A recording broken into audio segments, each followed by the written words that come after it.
miarabantsika rehetra namako malala miaraka eto, misy tsy tapaka mihitsy dia mankasitraka anareo, tsy tapaka miaraka manaraka n'izao fandarana fampahirezana fiambenana marainy mofonaina ho antsika isan'andro izao. Ny loha hevitra androany a dia manao hoe satroboninahitra homen'ny Kristy, lokanga volamena homen'ny Kristy. Ao amin'ny Timoty faharoa toko faha-efatra andininy valo misy azy. Andininy efa haitsika tsenjery koa izy io, manao hoe hatrizao dia tehirizina ho any satroboninahitra fahamarinana izay homen'ny Tompo Mpitsara marina ho ahy amin'izay andro izay, ary tsy ho ahy ihany fa ho an'izay rehetra tia ny fisehoany koa. Ny apôstôly Paoly no mandefa ny afatra ho an'ny Timoty namany. Apôstôly Paoly eo amin'ny fotoana izay afantany fa tena kely sisa fe-potoana iainany, angamba mety efa hiala aina, angamba marary mafy dia mety andro vitsy sisa no afantarany hoe iaina, dia nanafatra ny Timoty izy. Hatrizao dia tehirizina ho any satroboninahitry ny fahamarinana. Ina moa ny hevitra izany?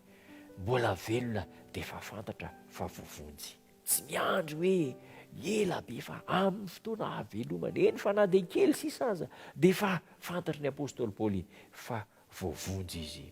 Tehirizina ho azy ny satroboninahitry ny fahamarinana izay homen'ny Tompo Mpitsara marina, ary tsy ho an'ny apôstôly Paoly ihany fa ho an'ireo izay tia ny fisehoany koa, maniry ny fisehoany Jesosy Kristy eny amin'ny rahon'ny-lanitra. Efa tazany apôstôly Paoly sady zavatra hitranga ho avy Kristy, anangana azy amin'ny maty, anova ny tenany mety maty ho tsy mety maty, mety lo tsy mety lo intsony, ametraka ny rahony eo ambany tongony ka anidina anaingy azy hiala amin'ity tany ity, hiditra hanavatsava n'io lanitra io, tsy mandeha helikoptera, tsy mandeha samban-danitra, tsy mandeha fiaramanidina, fa nielatry ny famonjena no ampiakarany Kristy any apôstôly Paoly. Atsoa azy ihany fa ho an'ireo rehetra izay nahatoky tamin'ny finoana ary nanaiky an'i Kristy io mpamonjy ny tenany manokana, hiakatra hiala amin'ity tany feno fahotana ity, feno faratsiana, hanavatsava ny lanitra, hitety ny kintana, hitety ny planeta,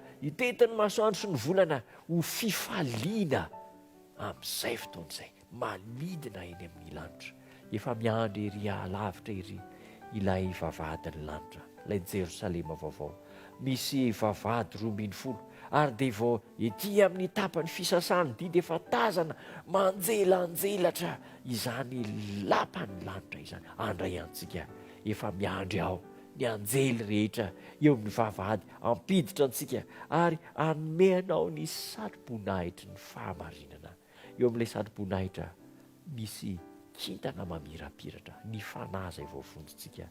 Mijoro ambaravarany lanitra Jesosy Kristy, mandray ny tananao, mandray ny tanako, miaraba antsika, mikapokapoka ny lamosintsika manao hoe arahaba tonga soa aty amin'ny fanjakan'Andriamanitra, arahaba tonga soa aty amin'ny Jerosalema vaovao, ary dia feno fifaliana sy tsikitsiky no hidirana any amin'izany lanitra izany, amin'izay fotoana izay tsy mbola hitany maso, tsy mbola ren'ny sofina, tsy niditra taty am-pon'ny olona, no efa nomanin'Andriamanitra ho anao, nomanin'Andriamanitra ho antsika.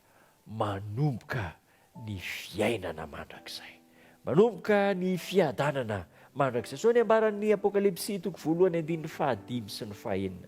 Apokalipsy toko 1:5 sy ny 6 manao hoe ho an'ilay tiantsika sy namantsika ho afaka tamin'ny fahotantsika tamin'ny rano, sady efa nanao antsika ho fanjakana dia mpisorona ho an'Andriamanitra ray, ho azy eny ny voninahitra sy ny fanjakana mandrakizay. Zany ny tononkira ho renesitsika. O fifaliana tsy roa amantany no vatantsika amin'izay fotoana izay. Ahita ilay mpanjaka antsika amin'ny fahatsarany, ho hitantsika Andriamanitra dia amin'izay tena endriny tokoa, ho hitantsika ny voninahitry Kristy mamirapiratra mandrakizay. Ho tonga amin'izany toe-javatra izany ianao, ho tonga amin'izany toe-javatra izany aho. Kristy no hanome antsika ny satroboninahitra, homeny antsika ny lokanga volamena, hitendry ny hiran'ny lanitra, hiomby mandrakizay alao valo, tsy halala fahoriana, tsy halala fijaliana, tsy halala fahafatesana, tsy halala fanaintainana, fa ho zavatra mandrakizay. Tsy maintsy ho tanteraka izany, tsy maintsy ho tonga amin'ny fiainanao, tsy maintsy ho tonga amin'ny fiainako. Inona ny anjarantsika? manolo tena ho an'i Kristy isan'andro, fehezany sitrapon'Andriamanitra. Ho tanteraka aminao zany, ho tanteraka amiko zany. Amen. Hiaraka hivavaka isika. Saotranao izay Kristy Tompo fa efa nampafantarinao an'i apôstôly Paoly fa hatrizao dia azo tehirizina ho anay ny satroboninahitry ny fahamarinana izay ho atolotra ao Jesosy Kristy. Ampiho mahatoky hatramin'ny farany izahay. Omeo hery mahitsizoroana amin'ny fanarana anao. Amin'ny anaran'i Jesosy Tompo no hanonana ny vavaka. Amen.